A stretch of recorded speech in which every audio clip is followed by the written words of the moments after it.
Hey guys, it's me, Kiana. Welcome back to my channel. Today, what we're going to be doing is we're going to be talking about the 6 series that I have finished in the in the year of 2018. Now, my goal was to finish 6 series. I have them all laid out right here in front of me. I'm going to show you what they were, what series they are. I'm going to give you a quick synopsis about it, and then that's about it. I'm going to be leaving, one of the corners, my 2018 goals, which says, I want to finish 6 series, and it gives like a list of the 6 series that I thought I was at least going to finish. So let's go ahead and get started with the video. So the first series, trilogy that I finished is the Legend Trilogy by Marie Lu, which is Legend, Prodigy, and Champion.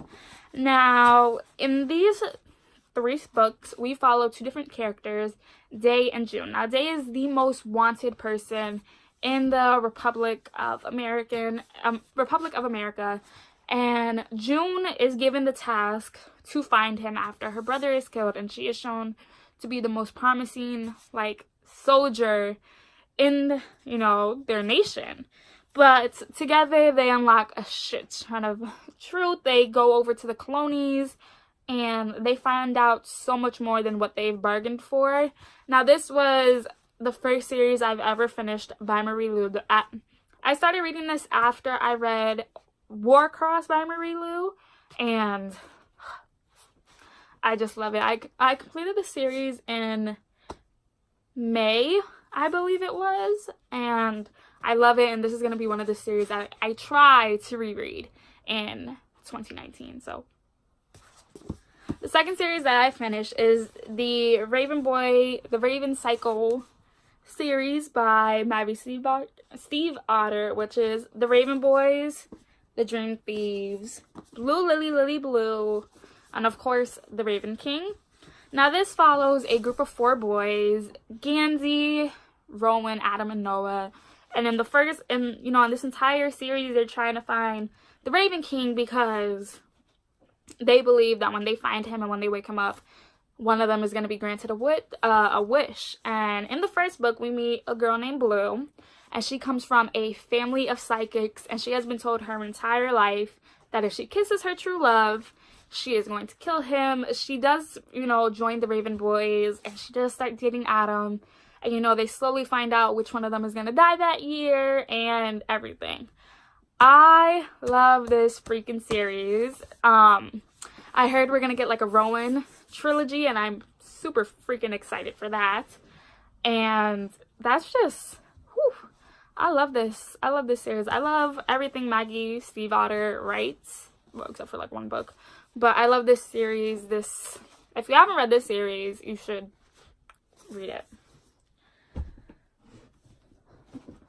So then the next trilogy I finished, I only own the last book, but it's the Dyer trilogy, which the first 2 books is The Unbecoming of Dyer, and then the something of Dyer, and then we have The Retribution of Dyer. Now this follows a girl named, of course, Dyer, but that's not really her name. Her lawyer told her to pick a name, and she picked Mara. And one night, she goes with her boyfriend Jude, her boyfriend's sister Claire, and then their friend Rebecca to this abandoned asylum that's supposed to be haunted, and the asylum comes crashing down on them, and the only one to survive really is Mara. So her family moves from Providence, Rhode Island to Miami, and she meets a boy named Noah Shaw, and she finds out whoever she wishes to be dead dies, and Noah can basically heal himself. But then towards the end of the story of book 1, Mara sees Jude, and that starts the shit ton of what happens in book 2 and this one.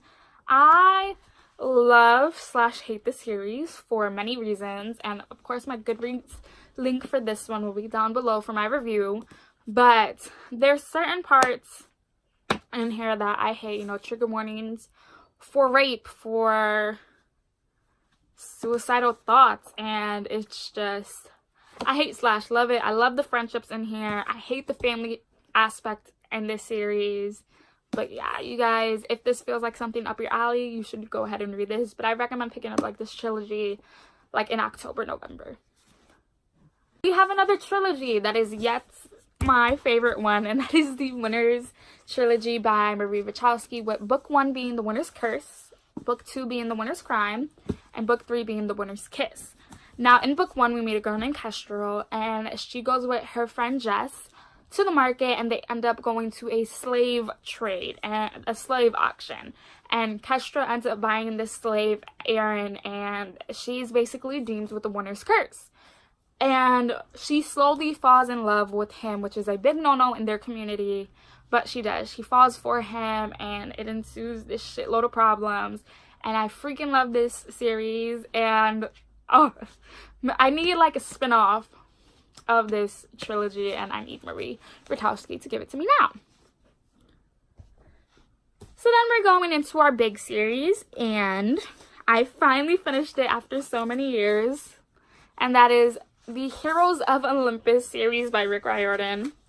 The first book being The Lost Hero, the second book being The Son of Neptune, the third book being The Mark of Athena, the fourth book being The House of Hades, and then the fifth and final book being The Blood of Olympus. So in the first two stories, in the first story we meet a guy named Jason Grace, and he is the son of Jupiter, which is Zeus's Roman aspect. And he meets Piper and Leo, Piper being the daughter of Athena and Leo being the son of Hephaestus, and they're basically, Jason is supposed to be in Camp Jupiter, which is the Roman Camp Half-Blood. And Percy Jackson is but in Camp Jupiter as the son of Neptune, which is Poseidon's Roman aspect.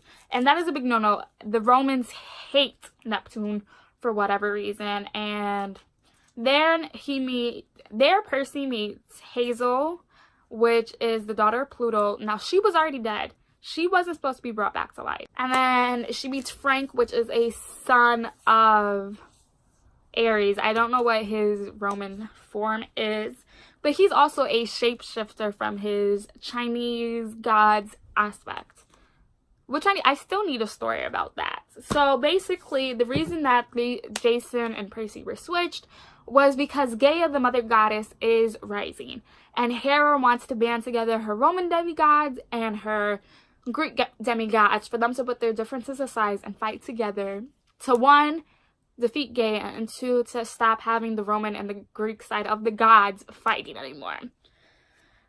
Yes, I love this series, but at times I do wish that, you know, some of the books were a little bit longer, some of the books were a little bit bigger, but I love that series. I'm currently trying to catch up with the Trials of Apollo series, but yeah. So we're on to my sixth and final series, and that is the Mortal Instrument series by Cassandra Clare. The first book being City of Ghosts, the third book being City of Ashes, the third book being City of Glass, the fourth book being City of Fallen Angels, the fifth book being City of Lost Souls, and then the sixth and final book being City of Heavenly Fire. Now this all follows, it all started with a girl named Clary Frey in book 1 when she goes to like this teen club with her best friend Simon Lewis. And she basically sees Jace, Herondale, Isabel, and Alec Lightwood kill this blue-haired demon, and she basically runs up to them saying, "How can you do that? How can you kill him?" But she is the only one that sees them, and she's really not supposed to. So she then finds out that her father is this evil guy named Valentine, and that her mother has gone missing, and that her mother has hidden her from the world of shadow hunters for so many years. And now she's trying to find her mother. After that, it's like this whole big war. And I really, really do love this series. And City of Heavenly Fire, we get introduced to some of the characters that is going to be in the Dark Idolfest series. And I'm really excited to continue on with this, you know, this world. I love this world. I love the Shadowhunter world. But those were my 6 series that I completed in 2018. I cannot wait to see what series I finish in 2019. I'll be leaving here 2 videos I just feel like you guys should go check out. Don't forget that I post now Mondays and Thursdays. Don't forget to like, comment, and subscribe, and I will see you guys Monday with my Joy of Christmas tag. Bye, guys.